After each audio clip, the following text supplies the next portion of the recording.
Sobrang nakakaalarma ang balitang ito. Pilipino ang pakilala pero purong Chinese national pala.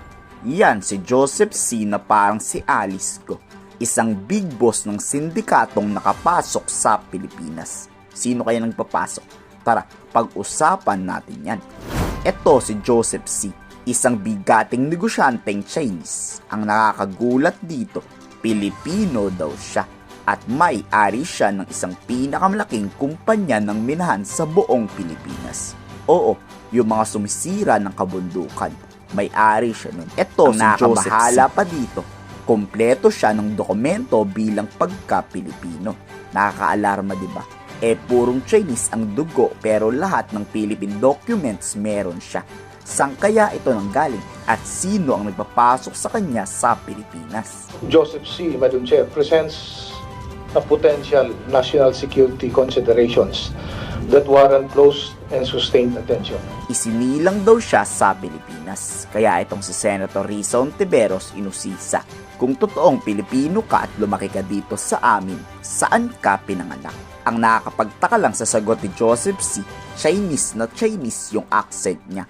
Walang pagka-Pilipino Kung dito nga siya pinanganak, sana man lang pagsasalita niya ay Pilipino din, di ba? So, Mr. C.,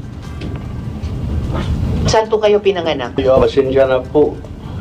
I can emote to my life to Devin Siren. Kasi may kaso na Pasensya na. Nasa kote. Napakalaking sindikato ng minahan. Baka mamaya kasabwat pa to ng mga Chinese Coast Guard. Tapos galing pa pala yung pinagtatambak nila sa mga artificial island nila. Baka yung nature reserve na itatayo ng China sa Pilipinas din galing. Dito na paghahalata niyang nagsisinungaling siya dahil kaparehas ang sagutan niya kay Alice Go. Puro I invoke my right. Ayaw umamin. Ito ba yung pangalang ito, yung Xi Zhenzhong? I emote. What about Cheng Zhongzhen? Ginagamit nyo ba yung pangalang iyon? I emote to be silent. Sa magkaibang investigasyon, isang Chinese national din ang isinight in contempt sa Senado. Inaresto dahil sa pagsisinungaling nito sa ongoing investigation. Kaso tinawanan pa si Senator Tulfo. Grabe ang China, no? Parang may kapit talaga silang malakas kaya parang baliwala lang ang mga investigasyon. Continuously lying before this committee. Chair, with your permission, I'd like to move that we cite this individual in contempt, Mr. Chair. Second? I second the motion, Mr. Okay, Chair. there is a motion duly seconded. We will ask Mr. Shi for the last time before we rule on the motion. Tell us why you should not be cited in contempt of this committee for lying. Explain to us. 告诉他们 Defend yourself. 告诉他们 This is a show cause order. 告诉他们有没有什么原因让他们不相信你是在说谎？ Tumawa pa, oh. 这个原因怎么说啊？